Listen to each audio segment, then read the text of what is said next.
நம்ம தமிழ்நாட்டு அரசியல் களம் இன்னைக்கு ஒரு பேரிழப்ப சந்திச்சிருக்கு. ஐயா EVKS இளங்கோவன் அவர்கள் பாத்தீங்கன்னா காலமாயிட்டாங்க.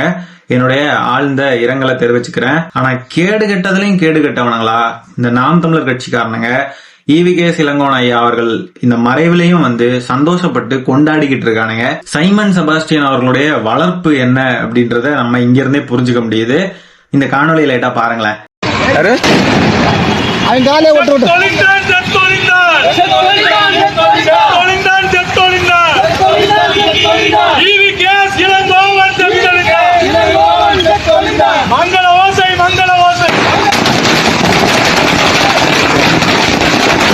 வாயிலிருந்து வர்ற வார்த்தைகளை பாத்தீங்களா? செத்தொழிந்தான் செத்தொழிந்தான், அவருடைய பேரை சொல்லி செத்தொழிந்தான், மங்கள ஓசைன்னு சொல்லி கொண்டாடிக்கிட்டு இருக்கானுங்க. நார்மலா இருக்க யாராலையாவது இப்படி பண்ண முடியுமா? சைக்கோக்களால மட்டும்தான் இப்படி எல்லாம் பிஹேவ் பண்ண முடியும். இவனுங்க கிட்ட இருந்து வேற என்னத்தை எதிர்பார்க்க முடியும்? இப்படிதான் இருப்பானுங்க, பைத்தியம் மாதிரி. ஒருத்தர் மேல அரசியல் ரீதியா என்ன விமர்சனம் வேணாலும் இருக்கட்டும், என்ன எதிராளியா வேணா இருந்துக்குவாங்க. ஆனா அவங்களுக்கான காலம் அவங்க இறந்து போறாங்க, அவங்க இந்த உலகத்துல நம்ம கூட இல்ல அப்படின்னு வரப்போ எப்படிடா மனசாட்சி இல்லாம இவ்வளோ மட்டமா கேவலமா ஒருத்தவங்களுடைய இறப்புலையுமா சந்தோஷப்படணும்? இந்த பதிவை பாருங்க. ஒருவர் இறந்ததாக கேள்விப்பட்டேன், வருத்தம் அடைந்தேன். அது EVKS இளங்கோவன் என்றதும் எல்லையற்ற மகிழ்ச்சி அடைந்தேன். இறந்தாலும் மனிதர்கள் புனிதம் ஆவதில்லை. உண்மையாவே இவனுங்கெல்லாம் மனுஷ பிறவிதானா? சந்தேகமா இருக்குங்க. இந்த பூமர் ஒருத்தர் உண்டுல்ல, தடா ஜே ரஹீம், இந்த பெண்கள்லாம் கலாச்சாரத்தை காப்பாற்ற மாட்டேங்கிறாங்க, திராவிட மாடல் அரசு பெண்களை எல்லாம் கெடுத்து வச்சிருக்கு அப்படின்லாம் பதிவு போட்ட நபரை நம்ம அன்னைக்கு கூட பார்த்திருப்போம். அவரு போட்டிருக்கிற பதிவை பாருங்க. ஆழ்ந்த இரங்கல், மீண்டும் ஈரோடு இடைத்தேர்தலா ஈரோடு மக்கள் கொடுத்து வச்சவங்க.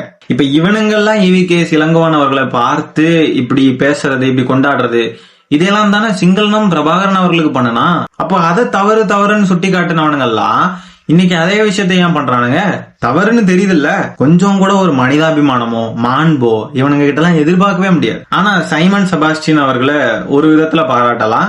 ஏன்னா இந்த இடத்துல அவர் ஒரு அறிக்கை விட்டுருக்காரு. அது மாதிரி இடும்பவனம் கார்த்தி அவர்களும் பதிவு போட்டு ஒழுங்கான முறையில இரங்கல்கள் தெரிவிச்சிருக்காங்க. இவங்க இந்த மாதிரி பதிவு போட்டுட்டாங்கன்றதுக்காக இவங்க நல்லவங்க கிடையாது. ஏதோ ஒண்ணு அரசியல்ல ஈடுபட்டிருக்கோமே, தமிழ்நாட்டு அரசியல்ல ஈடுபட்டிருக்கோமே, அதனால நம்மளும் நம்மளுடைய பங்குக்கு ஒரு இரங்கல் செய்தியை வெளியிடுவோம் அப்படின்ற மாதிரி போடுறாங்களே ஒழிய உண்மையாவே பாத்தீங்கன்னா அவங்களுடைய மனசுக்குள்ள என்ன இருக்கு அப்படின்றது தெரியாது. ஆனா அட்லீஸ்ட் ஒரு சின்ன ஒரு நாகரிகத்தையாவது கடைபிடிக்கணும்ன்றதுக்காகவாது அப்படி பண்ணிருக்காங்க, ஒரு பதிவையாவது போட்டிருக்காங்கன்னு வச்சுப்போமே. ஆனா இந்த தம்பிகள் தற்குறிகள் எப்படி சந்தோஷப்பட்டு வெடிவெடிச்செல்லாம் கொண்டாடுறானுங்க. என்னடா அப்படின்னா உங்களுக்கு யாரெல்லாம் எதிரியா தெரியுறாங்களோ அவங்க எல்லாரும் சாகணும், அந்த சாகர நாளுக்காக தான் வெயிட் பண்ணிட்டு இருக்கீங்களா? இது அவங்களுடைய முதிர்ச்சியா? அப்படி பார்த்தா நம்ம பெயர்களை சொல்ல வேணாம், எதிரிகள் அப்படின்னு சொல்றதுக்கு ஒவ்வொரு இனத்துக்கும் ஒவ்வொரு மொழி சார்ந்தவங்களுக்கும் எதிரின்னு சொல்லி நம்ம சொல்லிக்கிட்டே இருக்கலாம். எங்களுக்கு இந்த மொழிக்காரன் எதிரி, எங்களுக்கு இந்த இனக்காரன் எதிரி அப்படின்னு சொல்லிக்கிட்டே இருக்கலாம். அப்போ அதுல இருக்கிற தலைவர்களோ இல்ல அந்த மக்களோ யாரோ அவங்க செத்துட்டா சந்தோஷம், நாங்க கொண்டாடுவோம் அப்படின்னு சொல்ல முடியுமா?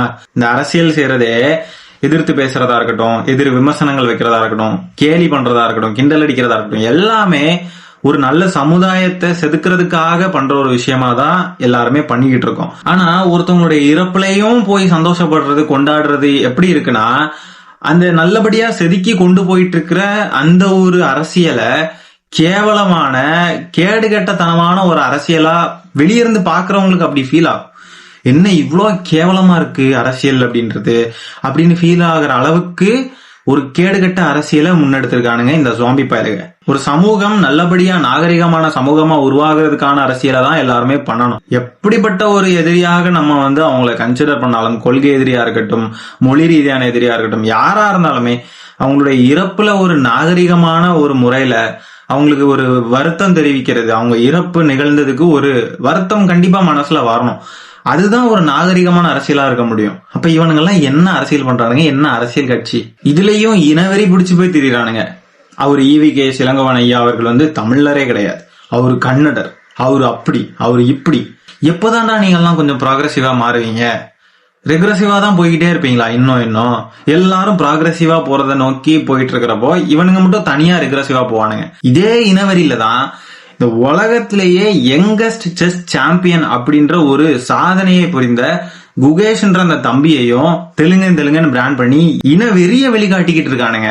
ஷோ இவனுங்களெல்லாம் திருத்தவே முடியாத ஜென்மங்கள். இப்படியெல்லாம் இன வெறி பிடிச்சு போய் ஒரு வெறுப்பு அரசியலை கையில எடுத்துக்கிட்டு திரியறதுனாலதான் மக்கள்லாம் இவனுங்கள ஒரு கவுன்சிலரா கூட ஆக்க மாட்டேங்கிறாங்க. வேற என்ன ஆச்சரியப்பட வேண்டியது இருக்கு? ஏன் நாம் தமிழர் ஜெயிக்க மாட்டேங்குது, ஏன் நாம் தமிழர் ஒரு இடத்துல கூட டெபாசிட் வாங்க மாட்டேங்குதுன்னு இப்படியே இனவெறிய பரப்பிக்கிட்டு இருந்தா கடைசி வரைக்கும் தமிழ்நாட்டுல உண்டியல் குலுக்கிக்கிட்டே தெரிய வேண்டியதான். திரள் நிதி பிச்சை கேட்டு அந்த பையன் ஜெயிச்சிருக்கிறது முழுக்க முழுக்க அவனோட டேலண்ட்ல. ஆனா இது எப்படியெல்லாம் பிராண்ட் பண்றானுங்க பாருங்க. அவன் டேலண்ட பாராட்டதுக்கு இல்ல, இவன் எங்க இனத்துல உள்ளவன் இல்ல, இவன் அந்த இனத்தை சார்ந்தவன், அவன் இங்க உள்ளவன் அங்க உள்ளவன். தாவேக தலைவர் விஜய் அவர்கள் பாத்தீங்கன்னா ஈவிகேஎஸ் இளங்கோவன் அவர்களுடைய இந்த மறைவுக்கு அவருடைய இரங்கலை தெரிவிச்சு ஒரு அறிக்கை வெளியிட்டு இருக்காரு. ஐயா ஈவிகேஎஸ் இளங்கோவன் அவர்களுக்கு இரங்கல் அறிக்கை விடுத்திருக்கிறார் சகோதரர் விஜய். இரங்கல் அறிக்கையை வைத்து விமர்சனம் செய்யவெல்லாம் ஒன்றுமில்லை, இதில் ஒரே ஒரு முரண் தொனிக்கிறது. ஆன்மா சாந்தியடைய என்பதை விஜய் கொள்கை வழிகாட்டியாக ஏற்றிருக்கிற பெரியார் ஈவே ரா ஒரு நாளும் ஏற்கவில்லை என்பதை மட்டும் சுட்டிக் கொள்கிறேன். இப்ப இவருக்கு என்ன முரண்பாடா இருக்குன்னு பாத்தீங்கன்னா, ஆன்மா சாந்தி அடைய அப்படின்ற ஒரு வார்த்தை முரணா இருக்குன்னு சொல்றாப்ல. விஜய் அவர்கள் மாநாட்டுல வச்சு அத்தனை தடவை சொல்லிட்டாரு, கடவுள் மறுப்பு கொள்கையை மட்டும் நாங்க எடுத்துக்க மாட்டோம்னு சொல்றதுல வேற சில முரண்கள் இருக்கு. எப்படின்னு பாத்தீங்கன்னா, இப்ப தந்தை பெரியார் என்ன சொல்லியிருக்காங்கன்னு பாத்தீங்கன்னா, கடவுள் நம்பிக்கை தான் எல்லா பிரச்சனைக்கும் மூல காரணம். சாதி வெறியா இருக்கட்டும், பெண்ணடிமைத்தனமா இருக்கட்டும், இல்லைன்னா சமூக நீதி இல்லாததா இருக்கட்டும், இந்த மாதிரி நிறைய விஷயங்களுக்கு கடவுள் நம்பிக்கை தான் மூல காரணமாக செயல்படுறது. அதனால கடவுளையும் நான் எதிர்ப்பேன் அப்படின்ற மாதிரி அவர் சொன்னார். ஆனா இவரு சொல்ற முரண் அப்படின்றது வேற.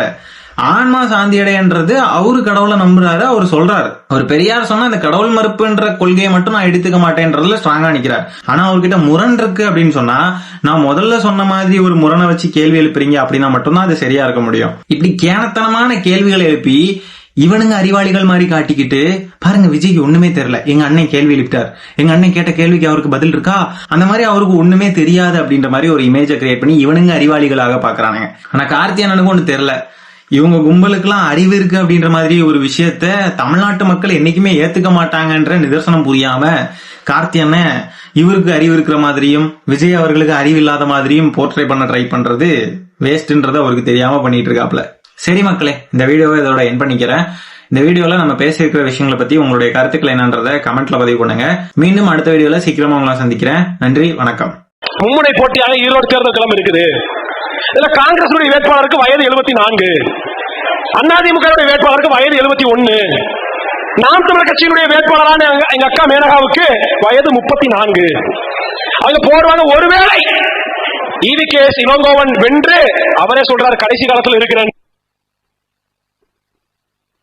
இந்த மாதிரி இறந்து போயிட்டாருன்னா இன்னொரு இடைத்தேர்தல் அந்த கட்சிக்கு தேவையா? அதிமுக வேட்பாளர் 71 வயசா, அவர் இறந்து போயிட்டாருன்னா மீண்டும் ஒரு இடைத்தேர்தலுக்கு தேவையா? உங்கள் ஒருவராக சாமானிய மக்களாக நாங்கள் வேட்பாளரை நிறுத்தி இருக்கிறோம். எங்கள் அக்காவை நீங்கள் தேர்ந்தெடுக்காமல் போனால் இந்த ஈரோடு கிழக்கு தொகுதியுடைய மக்கள் வரலாற்று பிழையை சுமப்பீர்கள்.